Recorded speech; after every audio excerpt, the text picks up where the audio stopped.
Movie की शुरुआत होती है अनीता नीडी को दिखाते हुए, जो कि एक मेंटल असाइलम में बंद थी। वो नेचर वाइज बहुत गुस्सैल थी। जब एक नर्स उसे खाने के लिए पूछती है तो नीडी उसे मारने लगती है और उस पर थूकती भी है, और बीच बचाव में जो भी गार्ड आते हैं उन्हें भी वो मारने लगती है। उसे ले जाके एक छोटे से रूम में बंद कर दिया जाता है, जहां एक म्यूजिक प्ले हो रहा था, और उस म्यूजिक से नीडी को बड़ी प्रॉब्लम हो रही थी। लेकिन नीडी हमेशा से ऐसी नहीं थी। कहानी 2 महीने पीछे फ्लैशबैक में जाती है, जहां हमें एक टाउन दिखाया जाता है जिसका नाम डेविल्स कैटल था। उस टाउन का नाम वहां के एक झरने की वजह से पड़ा था, जिसका पानी एक बड़े से होल में जाता है, और वहां से कहां जाता है कोई नहीं जानता। आगे हमें जेनिफर दिखाई जाती है, जो स्कूल में चीयरलीडर थी और बहुत ही कॉन्फिडेंट और ब्यूटीफुल लड़की थी। और वहीं दूसरी तरफ नीडी, जो जेनिफर की बिल्कुल अपोजिट थी। दोनों बेस्ट फ्रेंड होती हैं। नीडी का यहाँ एक बॉयफ्रेंड होता है जिसका नाम चिप था। नीडी अपनी बेस्ट फ्रेंड जेनिफर से बहुत प्यार करती थी। वो उसे अपने बॉयफ्रेंड से ज्यादा वैल्यू और टाइम दिया करती थी। अब जेनिफर नीडी के पास आती है और उसे अपने साथ एक नाइट क्लब चलने के लिए बोलती है, और नीडी भी हाँ कर देती है। अब रात को दोनों क्लब में जाने लगते हैं, लेकिन चिप को यह बात बिल्कुल भी अच्छी नहीं लगती। वो नीडी के साथ टाइम स्पेंड करना चाहता था। क्लब के अंदर दोनों एंजॉय करती हैं और बहुत से लोगों से मिलती हैं। तभी जेनिफर की मुलाकात एक बैंड मेंबर निकोलस से होती है, और जेनिफर निकोलस के लिए एक ड्रिंक लेने जाती है।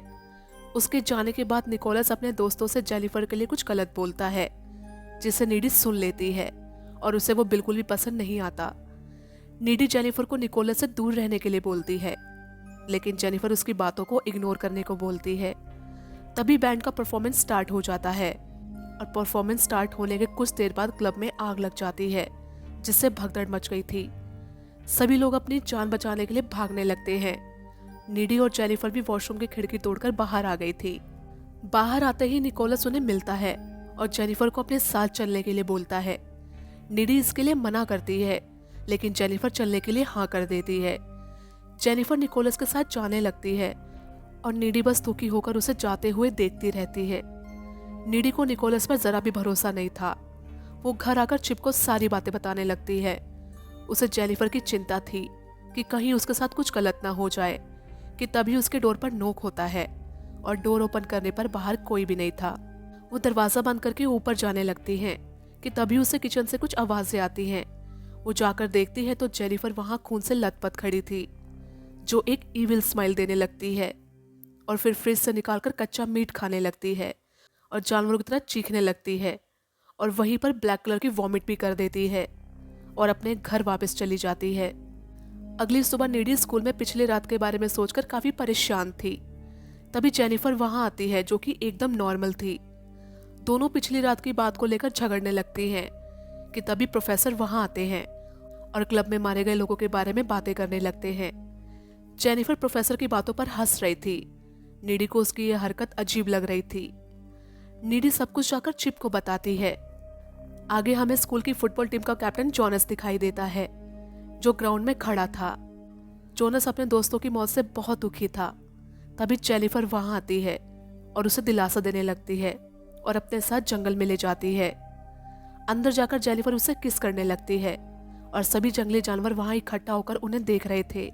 तभी जेनिफर एक ईविल में चेंज होकर उसे मार डालती है, और जोनस की चीखों की आवाज सुनकर प्रोफेसर जंगल के अंदर देखने जाते हैं तो उन्हें वहां जोनस की आधी खाई हुई लाश मिलती है, जिसे देख वो डर जाते हैं और पुलिस को इन्फॉर्म करते हैं।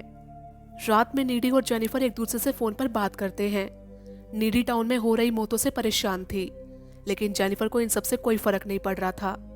तभी जेनिफर अपनी जीभ एक लाइटर से जलाती है, लेकिन उसे आग से कुछ भी नहीं हो रहा था। वो यहाँ खुद को गॉड बताती है।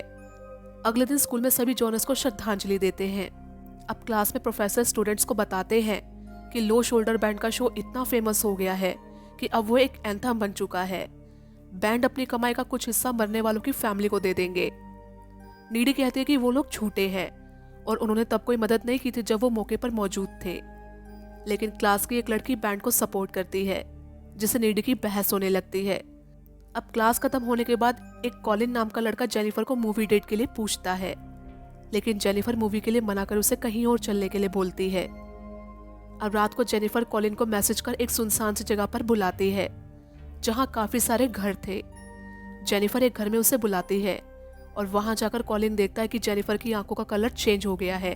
कॉलिन ये देख बहुत डर जाता है और जेनिफर उसे मार डालती है और उसका मांस खाने लगती है।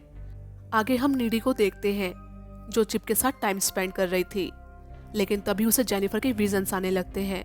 वो डरकर वहां से जाने लगती है और रास्ते में उसे जेनिफर दिखाई देती है। इससे नीडी और भी ज्यादा डर जाती है और घर जाकर सोने लगती है। तभी जेनिफर उसके बगल में एकदम से आ जाती है। नीडी पहले से ही काफी डरी हुई थी। वो गुस्से में उसे वहां से जाने के लिए बोलती है, लेकिन तभी जेनिफर नाइट क्लब वाली रात को उसके साथ जो हुआ एक एक कर सब उसे बताने लगती है। जेनिफर बताती है कि उस रात निकोलस और उसके बैंड मेंबर्स उसे उसी झरने के पास ले गए थे जहां वो अपने बैंड की सक्सेस और फेमस होने के लिए जेनिफर को सेक्रीफाइस करने वाले थे। निकोलस जेनिफर से पूछता है कि क्या वो वर्जिन है। जेनिफर डर के मारे उसे बोल देती है कि हाँ वो वर्जिन है, और निकोलस एक नाइफ से उस पर कई वार करता है और अपना रिचुअल पूरा करता है। लेकिन जेनिफर के वर्जिन ना होने की वजह से डेविल उसकी बॉडी पर अपना कब्जा कर चुका था। इस वजह से वो दोबारा जिंदा हो गई थी और अब उसके शरीर में ईविल पावर्स आ गई थी। जेनिफर बताती है कि उस रात वो नीडी को मारने ही आई थी, लेकिन उसकी बेस्ट फ्रेंड होने की वजह से वो कच्चा मीट खाकर वहां से चली गई थी। जेनिफर नीडी को दिखाने के लिए अपने हाथ पर एक कट लगाकर दिखाती है। वो कट तुरंत ही ठीक हो जाता है। ये देख नीडी जेनिफर को तुरंत उसके घर से जाने के लिए कहती है। जेनिफर विंडो से कूदकर जाती है। नीडी ये देख और ज्यादा डर गई थी क्योंकि वो विंडो बहुत ऊंचाई पर थी। अगले दिन नीडी कॉलिन का फनल अटेंड करती है और परेशान होकर सीधा लाइब्रेरी जाती है सभी चीजों को डिटेल्स में पता करने के लिए, और यहाँ उसे जेनिफर को पोसेस्ट करने वाले डीमन का नाम भी पता चलता है। जेनिफर को सुकुबस नाम के डीमन ने पोसेस्ट कर रखा था, इसलिए उसे रोज इंसानी मांस खाने की जरूरत थी जिससे वो यंग और ब्यूटीफुल रह सके। नीडी को चिप की चिंता होने लगती है कि कहीं जेनिफर चिप को अपना शिकार न बना ले। वो चिप को सब कुछ बताने लगती है, लेकिन चिप इन सब में यकीन नहीं करता और वहां से चला जाता है। अब स्कूल में डांस फंक्शन होने वाला था। सभी लोग फंक्शन की तैयारी कर रहे थे। नीडी फंक्शन में पहुंचकर चिप का इंतजार करने लगती है। चिप पैदल ही अकेले स्कूल जा रहा था। तभी जेनिफर अचानक से उसके सामने आ जाती है और उससे नीडी के बारे में काफी गलत गलत बातें बोलने लगती है। वो कहती है नीडी उसे धोखा दे रही है और चिप को एक पुराने पुल पर लेकर जाती है।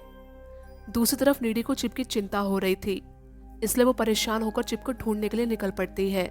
जेनिफर चिप के करीब आने लगती है और उसे किस करने लगती है। चिप को ये सब अच्छा नहीं लगता क्योंकि वो नीडी से बहुत प्यार करता था। तभी वहां पर नीडी आ जाती है और जेनिफर दोनों पर हमला करने लगती है, जिससे चिप की डेथ हो गई थी और जेनिफर वहां से भाग जाती है। चिप की डेथ से नीडी काफी गुस्सा थी और जेनिफर के घर जाती है और उस पर हमला कर देती है। जेनिफर नीडी के गले पर काट लेती है और नीडी एक नाइफ से उसे मार डालती है। अब ये सब जेनिफर की मॉम देख लेती हैं और नीडी को खून के इल्जाम में सजा हो जाती है। जेनिफर ने नीडी के गले में काटा था, इस वजह से उसकी ईविल पावर नीडी में ट्रांसफर हो गई थी। वो अपनी पावर का यूज करके असाइलम से भाग जाती है और सीधा उसी झरने के पास जाती है जहां वो चाकू पड़ा था जिसे निकोलस ने जेनिफर को मारा था। आगे हमें निकोलस और उसका बैंड दिखाया जाता है जो अब काफी फेमस हो गए थे और मौज कर रहे थे। आखिरी सीन में हम देखते हैं कि किसी ने उन सभी को एक एक करके मार दिया है और लास्ट सीन में हमें सीसीटीवी फुटेज दिखाया जाता है जिसमें नीडी थी, मतलब नीडी ने ही उन सबको मारा था और ऐसे ही उसने अपनी बेस्ट फ्रेंड और बॉयफ्रेंड की मौत का बदला पूरा कर लिया।